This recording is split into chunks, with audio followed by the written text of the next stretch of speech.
Hello guys, welcome back again sa ating YouTube channel no, The Action Man. Una sa lahat, may galap shoutout po sa lahat ng mga kakamping at sa mga hindi man mga kakamping. Kung interesado ka sa video ito, patapusin mo na hanggang dulo at huwag nyo nang kalimutan na i-like at i-share ang ating video para malaman naman ng iilan sa ating mga kababayan na nagtutulog-turugan sa katotohanan. So muli naman nagbabalik ang nag-iisa nyong host na si The Action Man para magbigay ng komentaryo at reaction sa mga mainit ng issue ng bayan. So ito ho mga ka-action, mga kakamping no. Ayan, ito naman hindi ho natin ito pababayaan ang laban ni Senadora Risa Hontiveros. So ito na nga po, may mga umalma sa nasabing pandinig o investigation ni Senadora Risa Hontiveros dito kay Mayor Alice Go. Pero ipinagtanggol ho ng iilan sa ating mga senador katulad nila Jinggoy Estrada at saka ni Joel Villanueva at tinabla nila si Coco Pimentel. Kasi ang sabi ni Coco Pimentel, ni Senador, tila nalilihis na daw ang issue ng Pogo sa pagiging imbestiga dito sa identity ni Mayor Alice Go. Okay, ito na po ha. Sabi ko na sa inyo, basa-basahin natin ang ating mga minamahal na mga opisyales. Ayan, kung sino talaga ang may pagmamahal o sincerity sa kanilang mga trabaho. O, ito mga ka-action, panoorin po muna natin ito. Gustong imbitahan sa pagdinig ng Senado ang ama ni Bamban Tarlac Mayor Alice Go para direkta ng tanungin kung Chinese o Pilipino nga ba talaga ang alkalde. Ang kampo naman ni Mayor Go, umaasang nanay na lang niya ang lumantad para sumailalim sila sa DNA test. Nasa front ng balitang yan, si Ria Fernandez.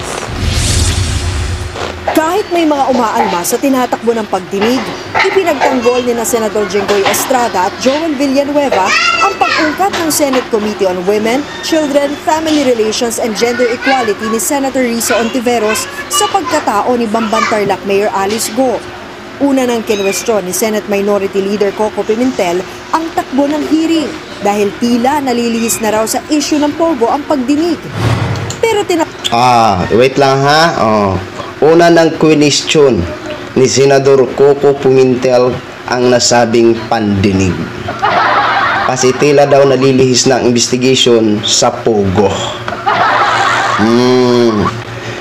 Alam niyo mga ka-action, para sa akin lang to ha.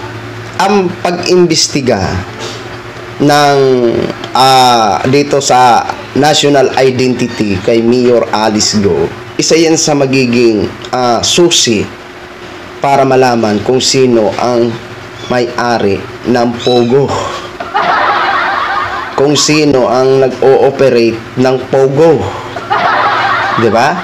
Kaya nga nung na-raid ang nasabing Pogo doon sa Bamban Tarlac, no? At yan nga po, naging palaisipan ang mayor kasi Go. Diba? Ito lang makuna natin ang base mga ka-action ha. Ito. Kung dalawang dalawang nakikita nating problema. Isa, kung Chinese ito si Mayor Alice Go. Isa yan sa problema kasi napasukan tayo ng hindi Pilipino. Pangalawa, kung siya man ay Pilipino, bakit pinayagan niya na magkaroon ng Pogo sa kanyang mismong sinasakupan na Pogo site? Malaking Pogo site. Diba?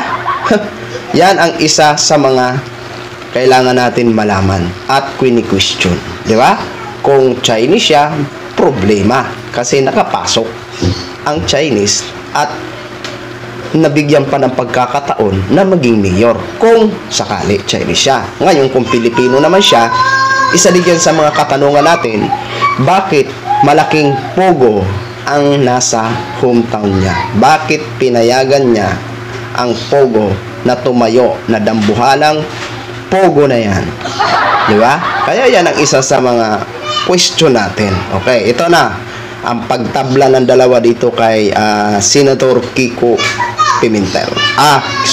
Coco Pimentel, sorry nadamay pa si Senator Kiko.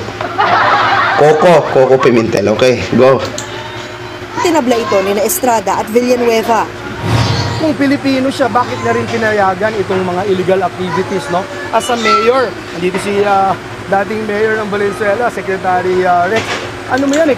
Di ba? Kung Pilipino siya, bakit pinayagan mo ang pogo sa inyong hometown? Isa yan sa mga palaisipan sa atin. Alam naman po natin ang pogo, kung sino talaga, kung saan ang galing yan. Ang responsibility mo yan, yung ganun kalaki na property, ganun kalaki na infrastructure, hindi ka pa ba magtataka? That is also a national security concern. Kung talagang Chinese citizen yan, how did she run as mayor?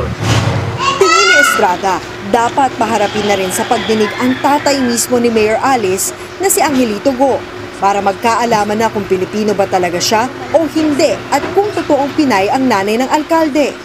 Kung hindi sisipot, posible raw na ipasagpina ni Senator Jinggoy ang ama ni Mayor Alice. Ayon sa kampo ni Go, hindi nila kontrolado kung dadalo o hindi sa pagdinig ang ama ng alkalde dahil may sarili naman daw itong pag-iisip. Pero mas mainam daw kung ang inang si Amelia Leal na lang ang lumantad. Alam mo, napakaganda sana kung lumabas yung nanay niya, no? Para ma-DNA natin sa dato. Umaapela rin ang kampo ng alkalde na sa korte na lang ituloy ang mga pagdinig. Kasi mahirap kasi sumagot sa Senate, then sasagot ka pa na sinisigawan ka na. Balak din nilang kasuhan ang mga nagpapakalat ng fake news laban sa alkalde. Sa ngayon, tuloy pa rin daw sa trabaho si Mayor Alice. Kumpiyansa raw silang malilinis din ang pangalan ng mayora, kaya tuloy rin ang plano nitong tumakbo ulit sa susunod na taon. Nakahanda naman daw sumagot ang kampo ni Mayor Go sakaling ituloy ng Office of the Solicitor General ang quo warranto petition para questionin ang kwalifikasyon niya bilang alkalde. Pero para sa election lawyer na si Atty. Romulo Macalintal, pwede pa rin tumakbo si Go kahit pa suspendihin siya. Tanging Korte Suprema lang daw ang makapagpapasya kung hindi na pwedeng kumandidato ang isang tao dahil final and executory o hindi na mababago ang desisyon ng SC. Halimbawa, na-disqualify siya ng Comelec, pero parang na siya pagkakataon na mag-apela sa Korte Suprema at habang nakapipinyo kapag nag-issue ng TRO ang Supreme Court, pwede pa siyang magpatuloy na kanyang kandidatura. Nagbabalita mula sa Frontline. Ayan na mga ka-action, mga kakamping ha. Yung tatay kasi, hindi siguro para sa akin lang ha, hindi mapipilit yun. Pero sabi nga ni Jinggoy, baka ipapasubpi na. Baka ipapasubpi na niya. Yun ang masakla. Kung halimbawa, kung Pinay ang nanay nito, bakit hanggang ngayon hindi pa lumilitaw ito si nanay ni Mayor Alice Go? Nasaan ba siya talaga? Alangan ba naman hindi niya ito napapanood na naging kontrobersyal ang kanyang anak sa identity? Siyempre bilang isang nanay, magbo-worry siya at linisin niya ang kanyang pangalan ng kanyang anak, di ba?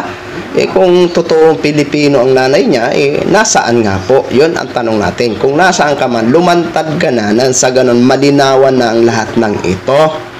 Kasi dito, gusto namin malaman kung siya ba ay totoong Pilipino. Kung totoong Pilipino siya, very good. Pero doon sa Pugo site, may kailangan questionin sa kanya kung bakit pinayagan niya na pinatayo ang napakalaking proyekto sa kanyang hometown dyan sa Banban ho, mga ka-aksyon, mga kakamping. Isa lang po talaga ang magiging susi nito, ang kanyang nanay. Kung Pilipino ba ang nanay niya o hindi. Diba? Alam nyo na, may balak daw ang kampo ni Mayor Go sa mga nagpapakalat ng fake news.